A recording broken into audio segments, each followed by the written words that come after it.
Hello guys, welcome to RS Terracotta Jewelry. இன்னைக்கு அடடா இதெல்லாம் தெரியாம இருந்துட்டோமே அப்படின்னு சொல்லி நீங்க யோசிக்கிற அளவு ஒரு வீடியோ தான் இன்னைக்கு நீங்க பார்க்க போறீங்க.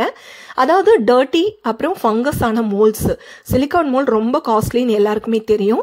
ஸோ அந்த காஸ்ட்லியான மோல்டை நிறைய வாங்கி போட்டு இந்த மாதிரி ஃபங்கஸ் ஆகி அழுக்காகி இருக்கும். திருப்பி யூஸ் பண்ண முடியாம நீங்க நிறைய மோல்டை வேஸ்ட் பண்ணியிருப்பீங்க. இந்த மாதிரி மோல்ட்ஸை எப்படி அழகா வீட்டில் இருக்கிற திங்ஸை வச்சு கிளீன் பண்ணும் அப்படிங்கறதான் இன்னைக்கான வீடியோல நீங்க பார்க்க போறீங்க. அதுவும் வீட்டில் இருக்க திங்ஸை வச்சு சொல்லியிருக்க வீடியோவை ஸ்கிப் பண்ணாமல் பாருங்க. ஃபர்ஸ்ட் நான் ஹாட் வாட்டரை ஒரு ஸ்ப்ரே பாட்டிலில் வச்சு ஸ்ப்ரே பண்ணி எடுத்துக்கிறேன். ஒரு 5 மினிட்ஸ் அப்படியே விட்டுருங்க. அதுக்கப்புறம் ஒரு சாஃப்டான ப்ரஷ்ஷு, டூத் ப்ரஷ்ஷு நீங்கள் யூஸ் பண்ணிக்கலாம்.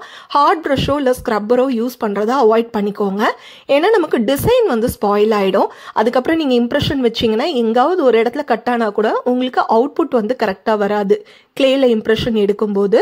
அதனால ரப் பண்ணும்போது சாஃப்ட் ப்ரஷ்ஷை யூஸ் பண்ணுறதுக்கு ட்ரை பண்ணுங்க. அதுக்கப்புறமா கொஞ்சம் வினிகர் வந்து நம்ம மோல்ட்ஸில் வந்து ஸ்ப்ரே பண்ணிக்கலாம். இல்லாட்டினா நான் இப்போ ஊற்றுற மாதிரி நீங்கள் ஊற்றிக்கலாம்.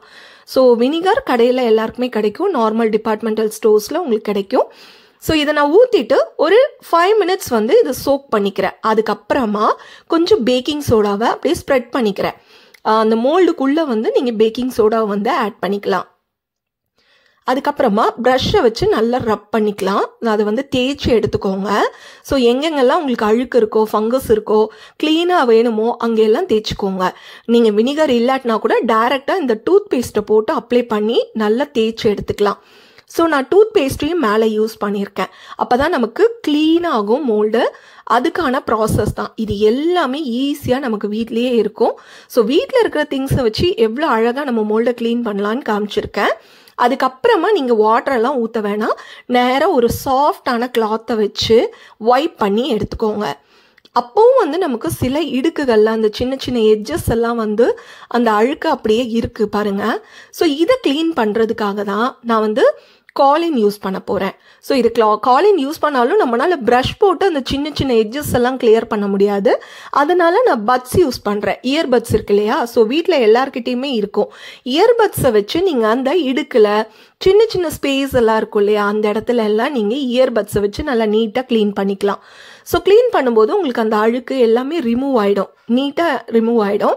அதுக்கப்புறமா நல்லா தேய்ச்சி விட்டுட்டு ஒரு 5 மினிட்ஸ் அதை அப்படியே விட்டுருங்க. விட்டுட்டு அதுக்கப்புறமா நீங்கள் ஒரு நார்மல் வாட்டரில் நம்ம மோல்ட்ஸ் எல்லாத்தையும் வாஷ் பண்ணி எடுத்துட்டிங்கன்னா உங்களுக்கு அந்த ஃபங்கஸ் அழுக்கு எல்லாமே நீட்டாக க்ளீனாக ஆகிடும். அதுக்கப்புறமா நீங்கள் இந்த மோல்டை எப்போ வேணாலும் யூஸ் பண்ணிக்கலாம். எப்படி இருந்த மோல்டை எவ்வளோ அழகாக க்ளீன் பண்ணியிருக்கோன்னு பாருங்கள். இந்த வீடியோ கண்டிப்பாக உங்களுக்கு யூஸ்ஃபுல்லாக இருக்கும். இன்னும் நிறைய யூஸ்ஃபுல் வீடியோஸ்க்கு நம்ம சேனலை மறக்காமல் சப்ஸ்கிரைப் பண்ணிக்கோங்க. தேங்க்ஸ் ஃபார் வாட்சிங்.